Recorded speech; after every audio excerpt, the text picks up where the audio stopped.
Hello my dear students. So in today's class we are going to explain the basic Von-Neumann architecture of computer system.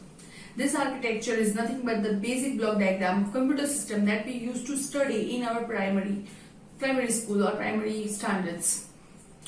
This architecture includes input device, output device and all of that stuff, but before going through that I would like to explain some of the basic terms. So you know that in computer system we used to give input and then the input will be processed and we will get some desirable output. So in short, computer system is nothing but the device that can be instructed to take the sequence of arithmetic and logical operation automatically via computer programming.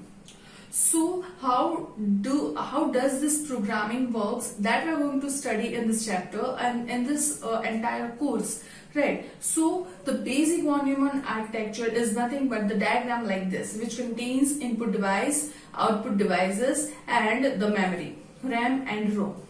So I'll start with the input device and I'm not going to go deeper with these topics because these topics are very basics and I hope that you have already studied it till this in your primary or secondaries, right? So input device are the devices which will take input from user, which is used to take input from user, such as mouse, keyboard, etc. These devices are used to take input from user in our system. Then what are the output devices? Output devices are the devices which is used to display some kind of the output, which is result of the instructed operations to the computer system. So suppose I want to print something or suppose I want to display something, right? So that all are carried out by the output devices, and the output, the example of output devices are as shown in the figure, that printer, plotter and monitors are the kind of output devices. Now the brain of computer is known as central processing unit, or it can be further divided into two parts, that is arithmetical and logical unit and the control unit. Now what exactly arithmetical and logical unit deals with? Arithmetical and logical unit deals with the arithmetic and logic operation, as the name suggests.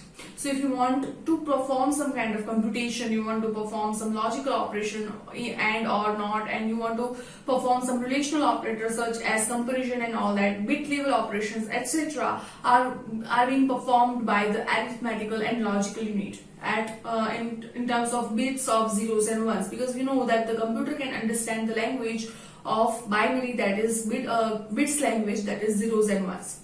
So that is included in arithmetic and logical unit. Then what does the control unit do? Control unit is basically used to send signals to each of the devices or hardware connected with the computer system. So suppose the temperature of your hard drive increased suddenly by accident, and you want to shut down the computer immediately.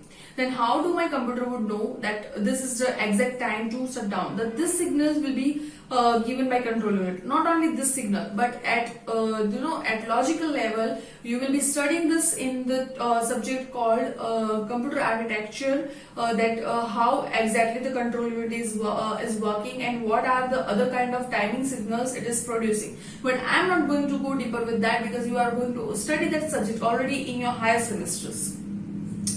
So that is all about the brain of computer, that is CPU. Now what about the memories? So basically the memory of computer system is divided into two parts, the primary memory and the secondary memory.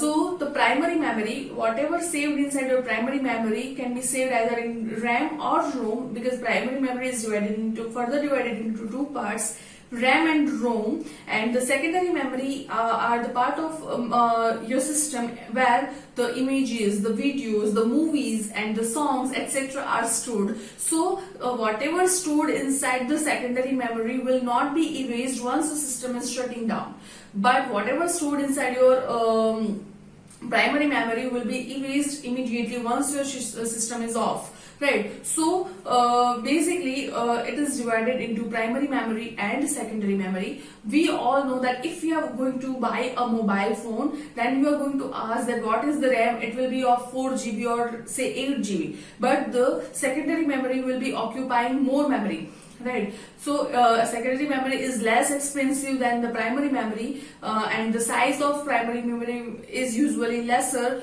than the secondary memory. And that is very basic terms, so I'm not going to go deeper with these terms. But if you have any doubt about the basic Von-Neumann architecture of computer system, you can just comment below the comment section and ask me.